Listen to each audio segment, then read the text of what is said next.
ಒಂದು ಅಳತೆ ಅದು ಹೇಳ್ಬೇಕು ಹಂಗೆಲ್ಲ. ಇದೇನ್ ಒಂದ್ ಅಳತೆ ಅಂದ್ರೆ ಒಂದು ಲೋಟ ಏನೋ ಅವ್ರ ಅಳತೆ ಏನ್ ಬೇಕೋ ಅದ್ರಲ್ಲಿ. ಅದೇ ಲೆವೆಲ್ ಕಮ್ಮಿ ಮಾಡ್ಬೇಕಾ? ಧನಿಯಾ ಎಷ್ಟು ಹಾಕೊಂಡಿರ್ತೀರೋ ಅದ್ರ ಅಳತೆಲೆ ಕಡಲೆಬೇಳೆ ಹಾಕೋಬೇಕು. ಕಡಲೆಬೇಳೆ ಧನಿಯಾ 1 kg ಹಾಕಿದ್ರೆ ಕಡಲೆಬೇಳೆನ 1 kg. ಈಗ ಒಂದ್ ಲೋಟ ಧನಿಯಾ ಹಾಕಿದ್ರೆ 1 ಲೋಟ ಕಡಲೆಬೇಳೆ. ಖಾರ ನಿಮ್ಗೆ ಎಷ್ಟು ಬೇಕು ಅದಕ್ಕೆ ಅಳತೆಗೆ ಹಾಕೋಬೇಕು.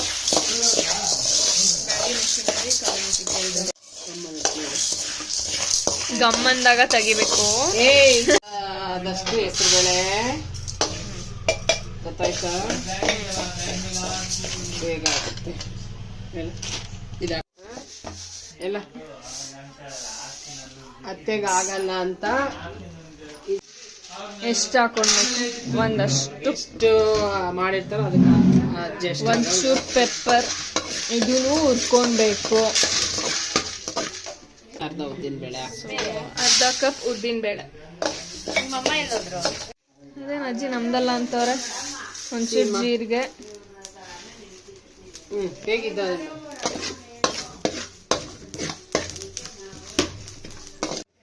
ಬಾಣ್ಲಿನ ಖಾಲಿ ಬಿಡ್ಬೇಕು. ಕರ್ಬೇವು ಹಾಕೊಳ್ಬೇಕು. ಸಿಂಪಲ್ ರೆಸಿಪಿ, ಬೇಗ ಆಗೋಗುತ್ತೆ ವಾಂಗಿಬಾತ್. ಸಾಕಲ್ಲ? ಖಾರ ಬೇಕಾ ಇನ್ನು? ಬೇಡ. ಚಾಂದಿನಿ ಯಾವಾಗ ಬಂದೆ? ಒಂಚೂರು ಮೆಂತ್ಯ ಹಾಕೊಂಡು ಫ್ರೈ ಮಾಡ್ಕೋಬೇಕು.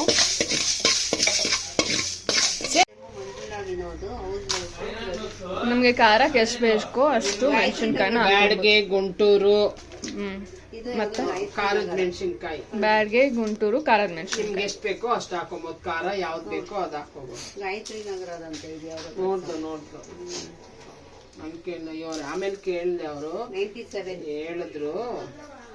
ಆಮೇಲೆ ಈ ಸ್ಮೆಲ್ಲಿಂದ ಒಂಚೂರು ದೂರ ಇಡಿ. ಬಿಕಾಸ್ ಅಕ್ಷಿ ಬಂತು ಅಂದ್ರೆ ಅಷ್ಟೇ ನಮ್ಮ ಕತೆ. ಎಲ್ಲ ತರ ಮೆಣಸಿನ್ಕಾಯಿನ ನೋಡಿ ಮತ್ತೆ ಸ್ಟಾರ್ಟ್ ಆಯ್ತು. ಆಗ ಕೊಬ್ಬರಿ ಹಾಕೊಂಡ್ಬೇಕು. ಎಷ್ಟು ಹಾಕೊಳ್ಬೇಕು? ನಿಮ್ಗೆ ಎಷ್ಟು ಬೇಕು ಅಷ್ಟು. ಅದಕ್ಕೆ ಎಷ್ಟು ಸುಮ್ಮನೆ ಬೆಚ್ಚಗೆ ಮಾಡ್ಕೊಳ್ಳೋದು ಅಷ್ಟೇ. ಜಾಸ್ತಿ ಫ್ರೈ ಅಲ್ಲ ಅಂತ ಸುಮ್ಮನೆ ಬೆಚ್ಚಗೆ ಮಾಡ್ಕೊಳ್ಬೇಕು, ಕೆಡದೆ ಇರ್ಲಿ ಅಂತ. ಇದು ಫ್ರೈ ಮಾಡಿ ನೀವು ಮಾಡ್ಕೊಂಡ್ರೆ ಸೋಪ್ ಪೌಡರ್ ನೀವು ತುಂಬಾ ದಿನ ಸ್ಟೋರ್ ಮಾಡ್ಬೋದು. ಇಲ್ಲ ಅಂದ್ರೆ ಅದು ಒಂಥರ ಸ್ಮೆಲ್. ಇವಾಗ ಗ್ರೈಂಡ್ ಮಾಡ್ಕೊಂತಿದೀವಿ. ಗ್ರೈಂಡ್ ಮಾಡಿ ಮಿಕ್ಸ್ ಮಾಡಿದ್ರೆ ವಾಂಗಿಬಾತ್ ಪೌಡರ್ ರೆಡಿ. ಆಮೇಲೆ ವಾಂಗಿಬಾತ್ ಗೊಜ್ಜು ಬೆಳಗ್ಗೆ ಮಾಡ್ತೀವಿ. We are going to show you tomorrow morning. ಬದನೆಕಾಯಿ ಹಾಕೊಂಡು ಹೆಂಗ್ ಮಾಡಿದ್ವಿ. ಈಗ ಜಸ್ಟ್ ಪೌಡರ್ ಗ್ರೈಂಡ್ ಮಾಡ್ಬಿಟ್ಟು ಹೇಗಾಗತ್ತೆ ಅಂತ ನಾನು ತೋರಿಸ್ತೀನಿ. ಓಕೆನಾ?